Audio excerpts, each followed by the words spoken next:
ఎంత పవర్ చేతులుంటే మాత్రం ఎట్లా పడితే అట్లా ఇసుక తోడుకొని పోతారా? ఇక్కడ అధికారంలో ఉన్నామన్న భయం కూడా లేకుంటే ఎట్లా? ఎవరు మీకు ఈ తీరుగా వాగులలో ఇసుక తోడుకోమని చెప్పింది అని ఏకంగా జగిత్యాల జిల్లా కలెక్టర్ సార్ ఏ రంగంలోకి దిగిండు.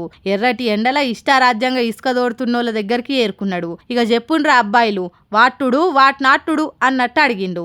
అప్పటి వరకు ఏ భయం లేకుంటే ఇసుక రవాణా చేస్తున్నోళ్ళు కలెక్టర్ సార్ కనబడుతోని చేతులు కట్టుకొని నీళ్లు నములుతున్నారు. మరి అక్కడ ఉన్నది ఇసుక దంద నడిపే పెద్ద లీడరేనో లేక ట్రాక్టర్లు ట్రక్కుల డ్రైవరో తెలియదు గాని కలెక్టర్ సార్ గట్టిగా అడుచుకునే వరకు గజ గజ వణికిండ్రట. ఇట్లా ఎవ్వరు పడతాలు ఇసుక తోడేతానికి లేదు. సర్కార్ అనేది ఓటున్నది, అధికారులం అనేటోళ్ళం మేమున్నాం. దానికి ఓ పద్ధతి పాడు ఉంటాయి, అవిటిని వాటించాలి. మీరు అవిటిని లెక్క చేయకుండా ఇసుక దంద వేస్తున్నారు కాబట్టి మీ ట్రాక్టర్లు సీజ్ చేస్తున్నాం అని 4 మూసి పడేసిండ్రట. జగిత్యాల జిల్లా ధర్మపురి మండలం దమ్మన్నపేట అరెపల్లి ఊర్లే శివార్లున్న గోదావరి నదిలో ఈ ఇసుక దోపిడీ జరుగుతున్నదట. అందుకే కలెక్టర్ సత్యప్రసాద్ పోలీసులను ఎంబటేసుకొని పోయి ఇసుక తోడుతున్నోళ్ళ మీద కేసులు చేసి బండ్లు సీజ్ చేసిండట.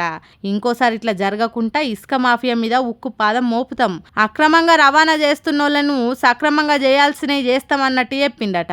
అధికారం ఉన్నదానో లేకుంటే అండదండలున్నాయనో ఇసుక తోడేందుకు నదిలో దిగితే గట్టి చర్యలే ఉంటాయి అన్నాడట. పెద్దోళ్ళు దందాలు చేసుకునే తందుకు కాదు ఇసుకున్నది, పేదలకు అందుబాటులో ఉండేతానికి అని వార్నింగ్లు ఇచ్చిండట. అంతటా ఇసొంటి ఆఫీసర్లుంటే బాగుండు కదా. సీఎం రేవంత్ రెడ్డి సొంత నియోజకవర్గంలో ఇంతకంటే ఎక్కువ జరుగుతున్నది ఇసుక దందా. మరి దాన్ని ఎవరు కంట్రోల్ చేస్తారో ఎట్లా పాడైతుందో పోన్రి అని మాట్లాడుకుంటున్నారట అక్కడి జనాలు.